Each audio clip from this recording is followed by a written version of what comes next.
চিঠি বা এগ্রিমেন্ট ছাড়া কোনো ধরনের কনস্ট্রাকশন এখানে কোনো কাজ করবে না।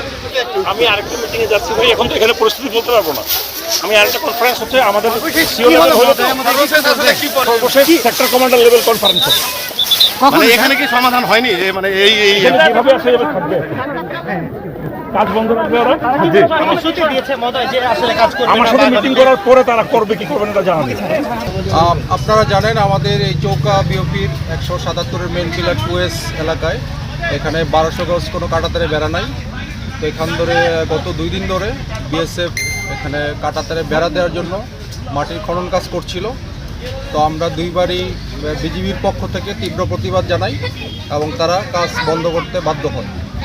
তো আজও সকালে যখন কাজ শুরু করার চেষ্টা করে বিজিবির পক্ষ থেকে প্রতিবাদ জানানোর সাথে সাথে তারা কাজ করতে বন্ধ করেছে এবং আজকে দুপুর 2টায় বিজিবি অধিনায়ক পর্যায়ে ফ্ল্যাগ মিটিং হয়েছে এবং ফ্ল্যাগ মিটিংয়ে দুই পক্ষই আলোচনায় আমরা সম্মত হয়েছি।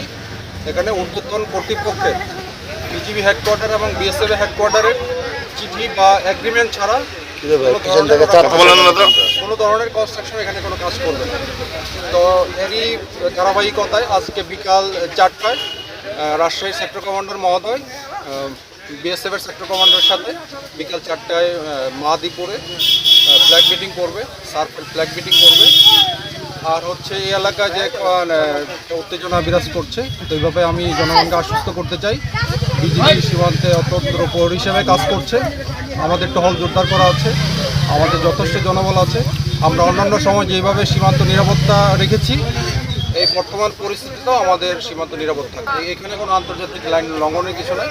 এখানে যে কোনো কাজ করতে হলে একটা অফিসিয়াল ফর্মালিটিস লাগে। তো ফর্মালিটিসটা দুই হেডকোয়ার্টারই এটা এগ্রিমেন্ট লাগে। তো এগ্রিমেন্টের ব্যাপারে এটা আমরা আমাদের হেডকোয়ার্টারে জানিয়েছি এবং বিএসএফও তার হেডকোয়ার্টারে জানাবো। তো এটা এগ্রিমেন্টের পর্যায়ে আছে।